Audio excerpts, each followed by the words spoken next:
Welcome to Raised on D&D podcast. Each month, Raised on D&D brings you inspirational interviews with tips and strategies to enrich your family's gaming experience. Your host for Raised on D&D has been a game master for 30 years and father to 3 gamers. Here is Nick Cardarelli. Welcome back, gamers. I'm your host, Nick Cardarelli, and this is Raised on D&D. My next guest is originally from upstate New York, but currently lives in San Diego, California. He's the game design manager at USAoply, aka The Op. His most recently released games have included Onward, Quests of Yore, SpongeBob Meme Monopoly, and Critical Role Munchkin. He's had a number of games releasing later this year and next year that he can't even talk about yet. Please welcome Pat Marino. Hi, Pat. Hi. Thanks for having me on. Thanks for being on the show, Pat. So can you take us back and tell us your first experience with tabletop role-playing games? Sure. So I think my first experience with TTRPG actually came in college. So I grew up playing board games, with the family, playing Magic the Gathering with my older brother. We played things like Hero Quest and that kind of stuff. But the first real RPG experience I had was freshman year of college. A group of friends and I got together and decided we weren't really true geeks until we played D&D, right? We had to have that experience. And so one of the guys on the dorm floor agreed that he would be the DM and got everything set up, and we all made our characters and got into it, got ready, and of course, being new to it, he didn't see the flaw in presenting us with a deck of many things very early into our first adventure. The deck of many things is so iconic of Dungeons and Dragons. How did that turn out for you guys? As one might expect with very new characters with nothing to lose, it was everyone drawing handfuls of cards just to see what would happen. And I seem to remember somebody ending up with a magical enchanted weapon with about 15 enchantments on it. I remember a level 10 knight appearing to just walk beside one of the players, and we're sort of like, we're all level 1. Why would this magical guardian just show up and defend us? So as you might imagine, it broke the game pretty quick for us, and we had to kind of regroup after that. But yeah, that was definitely the first experience I had with an RPG, and it was definitely a memorable one. That's fantastic. But I know that you have many, many games in your repertoire other than role-playing games. What other kind of games do you like, Pat? I like just about everything, which is a problem with only a small house to store all my games in, and having about 300 of them in the collection right now. Wow. It's a little crowded, but yeah, I mean, I discovered Euro games starting with Catan when a friend introduced me to those in probably 2010. And quickly just fell down that rabbit hole of had to get Carcassonne and Agricola and kind of anything I could get my hands on at the time. Discovered Board Game Geek, discovered Gen Con, started designing games because I just had all these ideas of, how the play patterns could be different or better or more to my liking. So it just became very obsessed to the point of every podcast, every YouTube thing I could find. And Will Wheaton's Tabletop was big at that time. So that was a big thing of there's this whole world. I have to be a part of this. And my older brother had been going to Gen Con for years for War Machine tournaments and that kind of thing. And he's like, oh, you got to come with me one year. And that was just that was Mecca for me. It was just I need every game in this room right now to come home with me. So, yeah. So how did you go from Tabletop Fan to Tabletop Creator? So maybe a month after I discovered Catan, I was just had this idea pop in my head for a game and how it would work. And it was a game I called Restaurateur, and it was about basically you were starting on a street corner with a hot dog stand in a metropolis, and you were trying to work up to owning chains of steakhouses and things like that, and sort of build your own restaurant tycoon type of thing. And because I had the idea, I had to make it. So I made it, and then I had to play it. And then I had to know what to do with it. So I started, doing all kinds of research, and I found the Cobalt Guide to Board Game Design from Cobalt Press, and I read that cover to cover. And Richard Garfield has a chapter, and Mike Selinker has a chapter, and it's all these industry greats like telling you what to do once you have an idea. And I feel like that helped me sort of dodge a few stumbling blocks, but I still took that game to Gen Con and tried to pitch it to any publisher who would listen to me. And there was a lot of really kind people who politely told me that, it wasn't really ready, or it wasn't the right game for them. And so I went back home and kind of played around with that idea for a little bit, realized the game was actually really broken. And so, somebody found that flaw for me, which was appreciated, but hard to take. And then I started working on another game that Smirk and Dagger looked at for a while. And Kurt Covert, who's the owner over there, really helped me kind of forge a path and figure out how to do this whole pitch thing better. And then, I was basically living in San Diego at the time and pitching games to anyone who would listen. And that meant going up to the USAoply offices in Carlsbad on occasion and showing them what I do and networking there. So that was all a big part of the process, and eventually led to me working in the industry. So that all worked out quite well for me.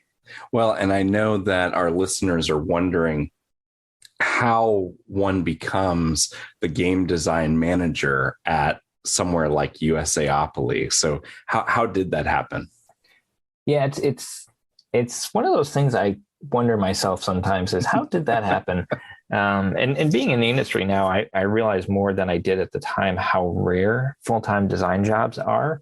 A lot of the smaller publishers are looking for a freelance designer who in their own time developed a game and pitched it to them, much like you would write a book, right? And you'd pitch it to a publishing house, and if they like it, they'll pay you a royalty on the profits that they make from printing and selling your book.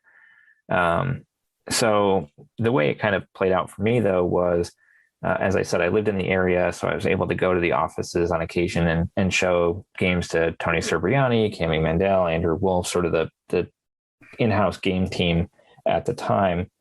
And, they knew my work. They knew what kind of games I could design, and sort of had that connection there.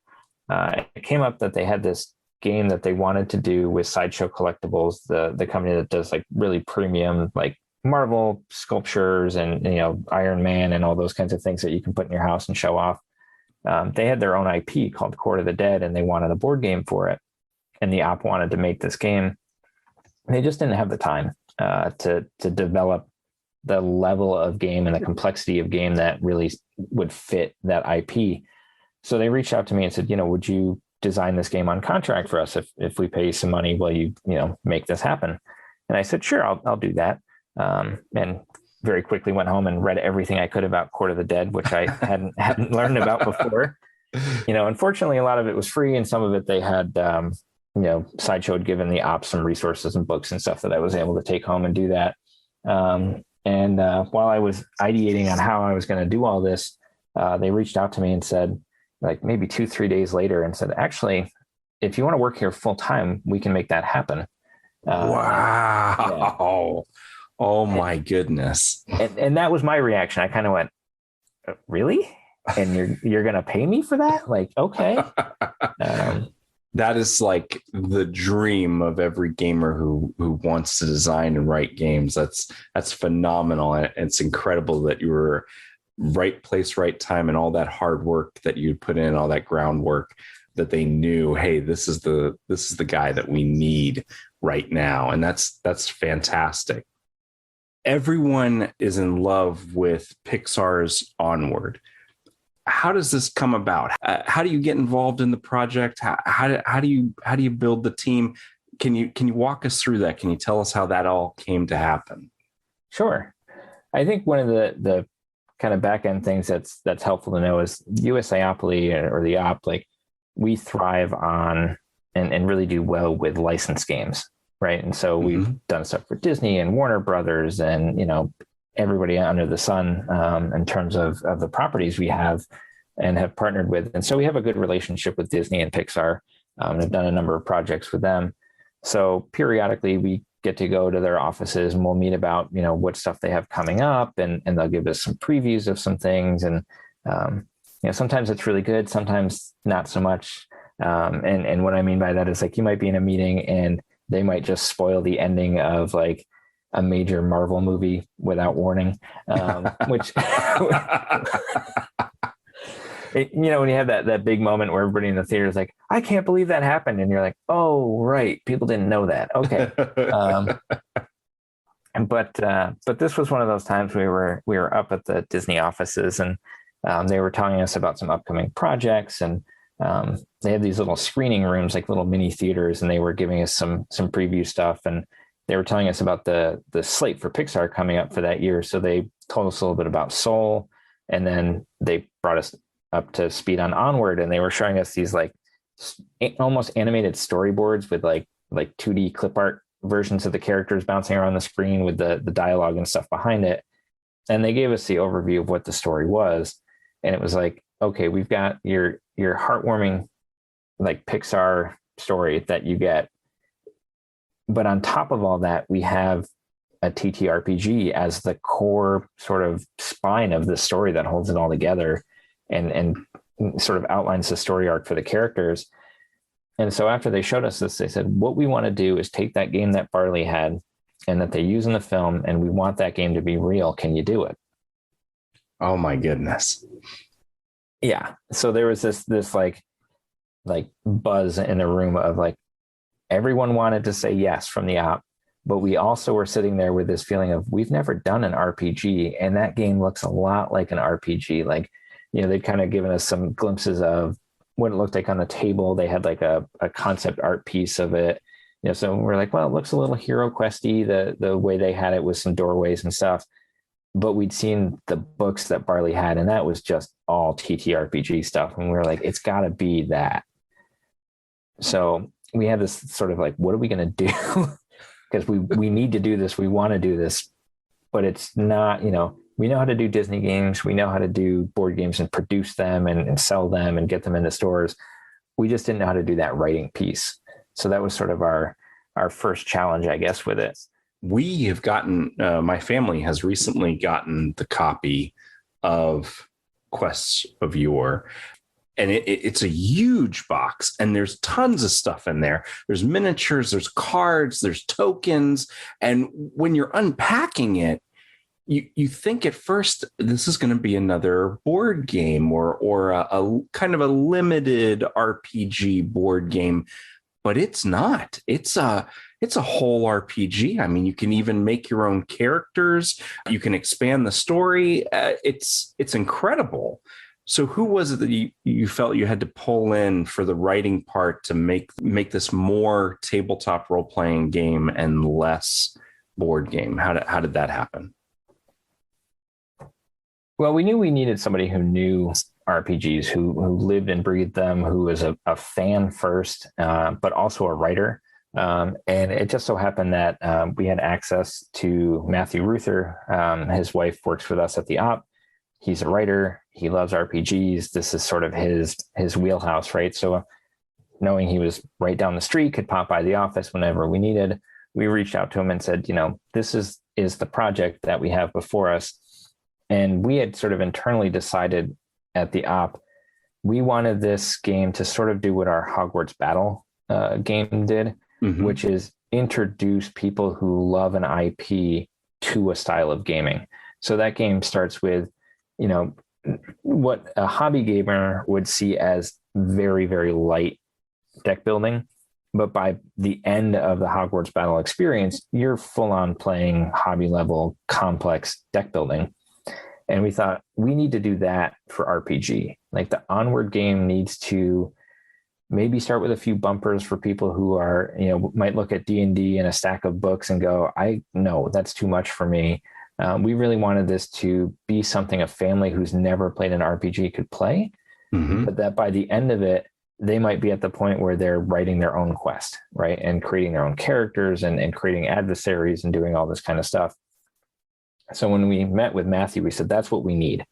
And, Matthew's got 2 young kids. They play RPGs together. He's got a really good sense of what they can handle, what they can't. And he's a great storyteller. So, we presented it. And what was really cool was the Pixar team who made Onward wanted to be very involved in this. So that's not always the case when we do like a creative project based on a license. If we're doing Harry Potter stuff, we don't sit down with J.K. Rowling and talk story and strategy. But in this case, we actually got to sit down with Dan Scanlon, who directed the film, and the storyboard artists and writers and the executive producer. And they told us what they wanted was not Ian and Barley's story from the film. They wanted Barley's game. So, wow. Basically our goal here was to make this game that was approachable for families, but that was like an artifact straight out of the movie, not a retelling of it. And so that's kind of where this idea evolved. And as you look at the components, there's handwritten notes and stickers and stuff that Barley has put all over it to customize it. There's Cheeto stains. This is his well-loved copy that he's dropped on your doorstep and said, I want you to play this game that I love. Go check it out. And so they really helped us shape that, but they also gave us all this insight into, in the film, we're in the United Realms is where Ian and Barley live. But in the game, we're 600 years earlier in the Fractured Realms when magic was still very much alive and everywhere. And people were going on these grand adventures and battling adversaries, and the world was a much wilder place. So we were able to really get a lot of context from the Pixar team into what that world looked like, so long before the timeline of the film. And then Matthew was able to take that and craft the pre-generated characters and figure out where the mana core fit into it and create this whole story arc. And then about chapter 4, and there's, a series of chapters you play this out in. So it's a number of gaming sessions you have as you play through this whole sort of epic adventure. Mm-hmm. We had Ivan Van Norman and Jameson McDaniel come in, and they're both very experienced in the RPG space as well, and have done a lot of work and written RPGs and things like that. So we had them come in and start adding some more chapters to the story as well. So once we had that sort of gaming system that Matthew first set up and then I developed, and then we had like a good start to the story, we were able to bring in more writers, which helped with our timelines because there's a lot to do for an RPG. Yes. It's very, and it sounds like it's very involved, and it's amazing how many talented creative people it took to make this into a reality. And the system is great. I mean, we're not going to go into too much of the system right now, but the fact that we can use the whole set of polyhedron dice in the game and swap out the dice. I know that fans of D12s are so thankful that that you guys incorporated all those dice, and the D20, which is kind of the standard die for most world famous tabletop role-playing games, does play a factor in the game, but it's not the cornerstone die. You got to use all the dice, and my children really enjoyed that. They're like, I've never used this dice before and this is really great. I got to geek out just a little bit here about Onward being the game, the film, and now the game for tabletop role-playing game families. I mean, I remember taking the children to the theater to watch Onward. When we saw the preview, we were so excited. And when we went to the theater, it was wonderful because I have two sons who are close in age. All three of mine are little stair steps, but my two sons are best of friends. And when they watched the film, they really connected with the two main characters. My younger one really liked that it took place in a more modern time and kind of bridged the gap. He said to me when I was asking him about it, he said that what he liked most was halfway through the film, you really stopped thinking of it as a fantasy realm and just saw the characters as people with problems and trying to overcome them. And my older son said that the parts of the film where they kept talking about a hero, tries to do with what little he has on hand to do great things. He said that was really really made an impact on him and really changed the way he looked at tabletop role-playing games as a way to be creative and resourceful when under pressure. So all of that, the film was amazing. And so when we saw that the op was first pre-ordering and now has released Quests of Yore, we knew we had to have it. We knew we had to have it as soon as we could get our hands on it, and we had to play it because the movie was just made such a big impact. And my children have been raised on Dungeons and Dragons, been raised on D&D, and they've been, since very small, been around the game table, and then started playing very, very early. And we didn't have the benefit of 10, 11 years ago of there's all these tabletop RPGs that are directly geared towards young players, towards elementary school aged gamers.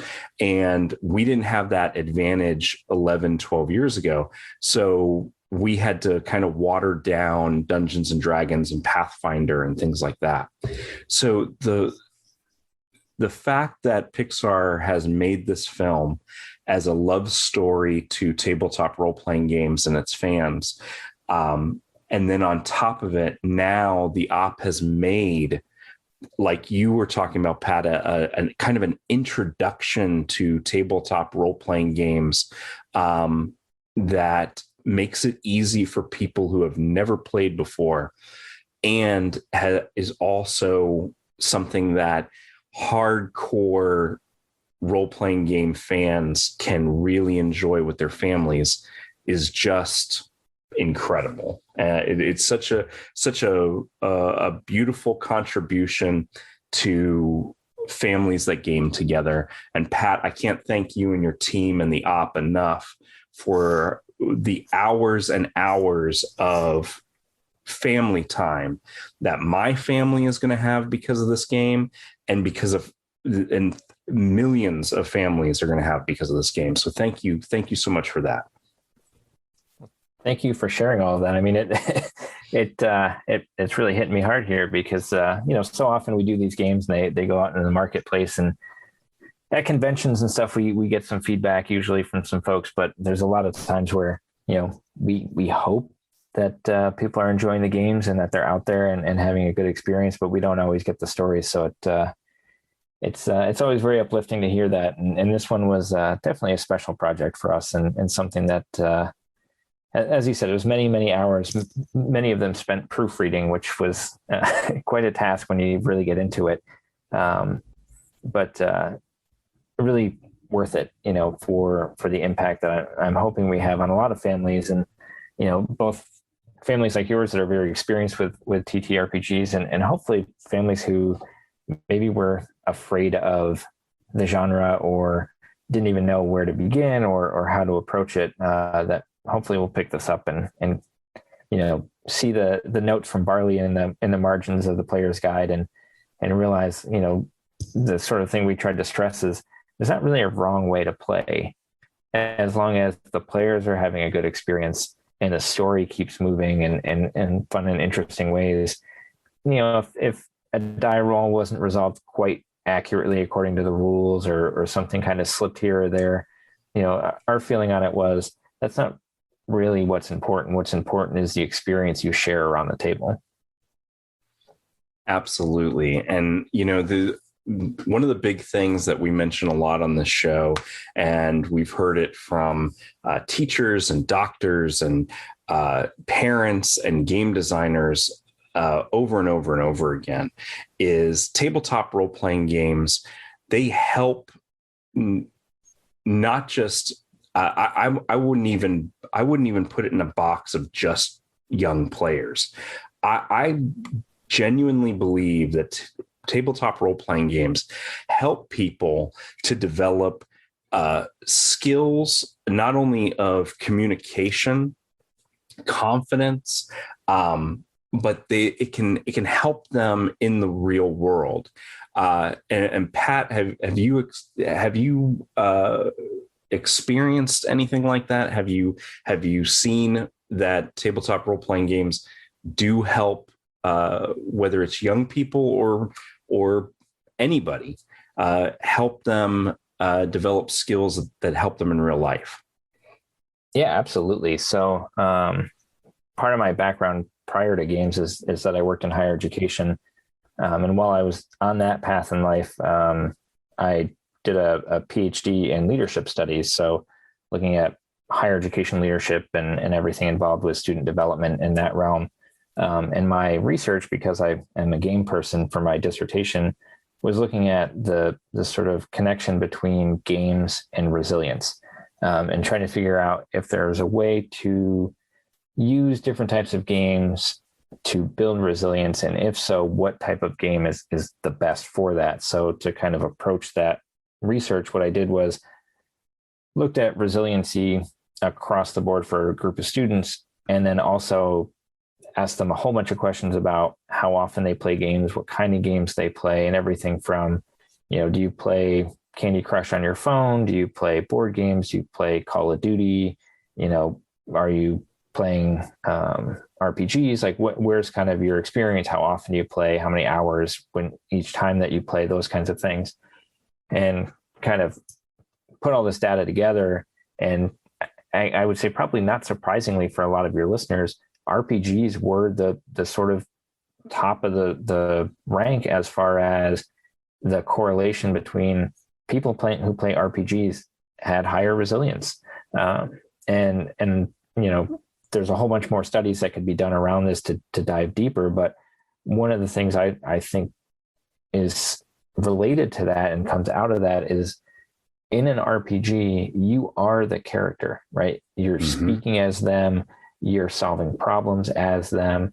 And, even if you're not to the level where you're full on acting out your part and doing character voices and stuff, you're still imagining yourself in that scenario, right? You're picturing the whole thing, you're doing visualization, and then you're visualizing, okay, if I was in this scenario, how would I problem solve to do it? And it's very open-ended, right? Like a lot of the Euro games and stuff I like to play, you've got a handful of choices for how you're allowed to manipulate those components on the board to try to achieve your goal. But in an RPG, in Quests of Yore, for example, you can say anything you want that you want to do, even if it makes no sense at all. And it might result in a die roll to figure out if you were successful or not. But the sort of range of choice you have is as open-ended as it is in real life. And often the consequences are very similar to how they are in real life. The difference, I think, is in an RPG, if you fail, it's not the same as if you fail in real life and sort of have that, I think sometimes people have shame or embarrassment or the fear of those things if they fail. And so they're less likely to take risks. But in an RPG, you can kind of experiment and then see how that experimentation plays out and then learn from that experience in a safer environment. And so I think that's a big reason why RPGs are so impactful in helping people develop those skills. And even one of my colleagues, Joe Lastly, from the same PhD program, who's now a professor up in Maine, a lot of his research is actually looking at Critical Role and their fan base in particular, and finding that watching people play an RPG is helping people have a similar developmental experience.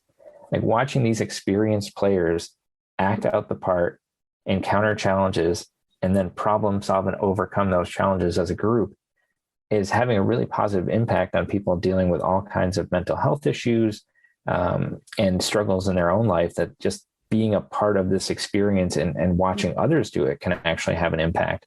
So I think we're going to see a lot more research from the academic world kind of spilling over into the game world as people sort of figure out how to take what RPGs seem to be doing naturally and then hone it into a way that can continue to be a tool to help people.